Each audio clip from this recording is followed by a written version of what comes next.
there's a lot of talk these days about removing Iran's supreme leader one way or another, right? The Americans and the Israelis are talking about canceling him permanently. Netanyahu has been talking about a regime change in Iran. Donald Trump has also hinted that the United States might move on Ayatollah Khamenei. There are reports emerging here in the West that within Iran, there are musings about replacing Iran's supreme leader. I say here in the West because I don't want to make assumptions about what Iranians want. I'm sure someone who is Iranian will tell me in the comments. And this is something I've learned the hard way. Depending on where you consume your news, the narrative can be very different. For example, I've not been to China before, but the way you hear it described in Western media, you think the Chinese people were living on rations from the Communist Party, and maybe they cannot take a shit without permission from the government, and maybe they just all hate their lives. That's just the perception you would get from the Western media about the Chinese, right? But I've been told by a few of my Chinese friends that that's not really the way things are over there. Anyways, before I talk about Ayatollah Khamenei any further, I should say I was pleased to see that President Trump announced that Israel and Iran have agreed to a ceasefire, which will start basically today, immediately. So let me read you what Trump tweeted a few hours ago about that, actually. Congratulations to everyone. It has been fully agreed by and between Israel and Iran that there will be a complete and total ceasefire in approximately 6 hours from now, when Israel and Iran have wound down and completed their progress and final missions for 12 hours, at which point the war will be considered ended. Officially, Iran will start the ceasefire, and upon the 12th hour, Israel will start the ceasefire, and upon the 24th hour, an official end to the 12-day war will be saluted by the world. During each ceasefire, the other side will remain peaceful and respectful. On the assumption that everything works as it should, which it will, I would like to congratulate both countries, Israel and Iran, on having the stamina, courage, and intelligence to end what should be called the 12-day war. This is a war that could have gone on for years and destroyed the entire Middle East, but it didn't and never will. God bless Israel, God bless Iran, God bless the Middle East, God bless the United States of America, and God bless the world. Okay, so that was Trump's tweet. I hate that he writes like that, by the way. Anyways, it is kind of interesting that Trump says Iran will start their ceasefire 12 hours earlier than Israel, the way I read it there. It's a little weird. It says during each ceasefire, the other side will remain peaceful and respectful. See, I don't get that. I'm clearly not a military guy, but what is the point of staggering the ceasefire like that? It's not like Israel had ground forces in Iran or something where they needed some time to kind of withdraw. I don't really get it.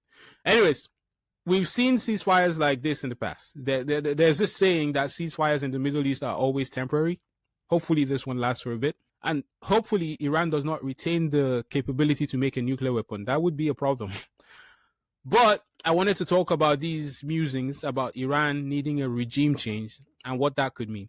The problem for Ayatollah Khamenei is once the United States starts talking about separating you from this plane, it tends to end very badly for you. The United States has facilitated many regime changes that way. Ayatollah Khamenei is 86 years old, and many of his top-ranking officials have recently been separated from this plane by Israel.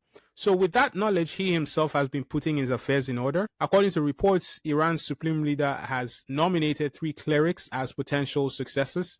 Notably, Ayatollah Khamenei's son, Mujtaba, who is also a cleric, was not named on his list of successors. That's probably for the best, I'll say, because he just might have saved his son's life there, is my opinion, I think. Because Khamenei's previous heir apparent, Ibrahim Raisi, was killed in a helicopter crash last year while serving as Iranian president. Now, the cause of that helicopter crash was deemed to be bad weather. Look, personally, I believe in acts of God. I also believe God gets blamed for a lot of things, you know. I'm not saying anything here, but on Ibrahim Raisi, former heir apparent, Ibrahim Raisi was notoriously a hardliner. Before he died in 2024, he ordered a tightening of morality laws and oversaw a bloody crackdown on anti-government protests. He was sanctioned by the US and other nations over his involvement in the mass execution of prisoners in 1988. And in 2010, he was among the individuals and entities who were sanctioned by the European Union for alleged involvement in nuclear or ballistic missile activity. So the man has a resume that is full of things that will get you noticed very quickly in the world. So as I said, it is probably a good thing that this other son was passed over for this. But I was actually curious to see if Iran has some sort of process for removing the supreme leader if they wanted. I mean, he's been in power for like 36 years. And it turns out that Iran does have a mechanism to remove the supreme leader, but it has never been used. The Assembly of Experts, that's what they call them, the Assembly of Experts has the theoretical power to remove a supreme leader, but it has never done so. In the event of sudden death, Article 111 of Iran's constitution allows the formation of a temporary leadership council. I read you what Article 111 of Iran's constitution says. It states that if the leader becomes incapable of fulfilling his legal duties or loses any of the qualifications referred to in Article 5 and 109, he shall be removed from office. So there's a way. There was actually this report I saw which read something like Khamenei accepts the possibility of assassination by Israel and the United States and believes that if killed, he would die a martyr. At the same time, the same report said he is hiding in a bunker. So I was a little bit confused when I read that report. It might be a bullshit report. Anyways, one way or the other, it looks like Ayatollah Khamenei's regime might just be coming to an end. But I did want to ask one question. Should it come to an end? I mean, a forced end. Should it come to a forced end? I know it seems like a wild question, but I explain what I mean here. Let me show you something real quick. He said that the Middle East would be better off with Gaddafi, Saddam Hussein, and Assad in power. How does... I didn't say Assad, but we certainly have not gained anything with Gaddafi. And you look at what happened. I mean, look at Libya. Look at Iraq. Iraq used to be no terrorists. He would kill the terrorists immediately. It was like, now it's the Harvard of terrorism. Iraq. If you look at Iraq from years ago, I'm not saying he was a nice guy, he was a horrible guy, but it was a lot better than it is right now. Right now, Iraq is a training ground for terrorists.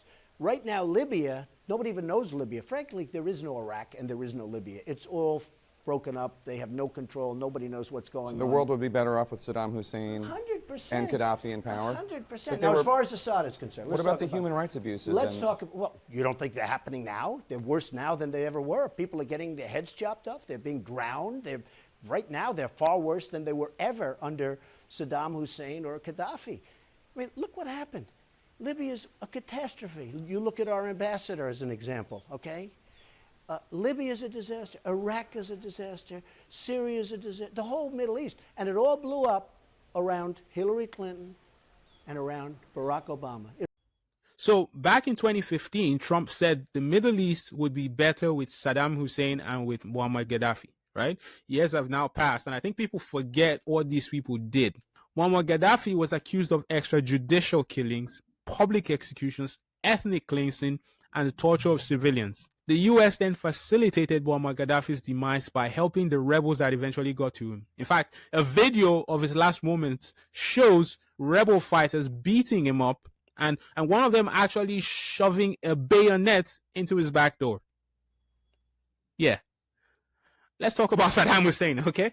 Saddam Hussein's resume was stacked too. It was pretty stacked. Like, we're talking state terrorism, we're talking mass murder, genocide, ethnic cleansing, forced disappearances, assassinations, and chemical warfare. Saddam was captured by the United States military in December 2003 in an operation codenamed Red Dawn. It's interesting that he was actually tried and hanged back in Iraq. And again, for this one too, there was a video. I don't know why there's a video of these things, but there was a video, and it is very gruesome. And apparently someone was making fun of him even as he went limp. It's just like crazy when you think about it.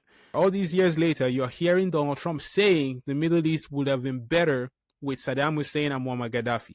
As crazy as it might sound, Trump might not be wrong. And the United States finds itself at the same crossroads yet again. They're talking about forcefully deposing Iran's Supreme Leader Ayatollah Khamenei. Will they inadvertently make the situation worse? Like, I don't know the three people that Ayatollah Khamenei has secretly appointed as his successors, but what if they're much worse? What if they're much worse? What if they take things to a whole new level of crazy in the Middle East? Trump said Saddam and Gaddafi happened under Barack Obama and Hillary Clinton. Well, this one's about to happen under Donald Trump and J.D. Vance. I wonder how history will record this moment. But you guys tell me, what do you think history will say about this moment right here? Right? I hope it ends with this ceasefire. I hope this ceasefire actually holds. They tend to not hold in the Middle East. But What do you guys think history will say about this very moment? Look into your crystal ball and tell me what you see in the comment section. And before you leave, please hit that subscribe button. I appreciate you. Peace, you guys. See you.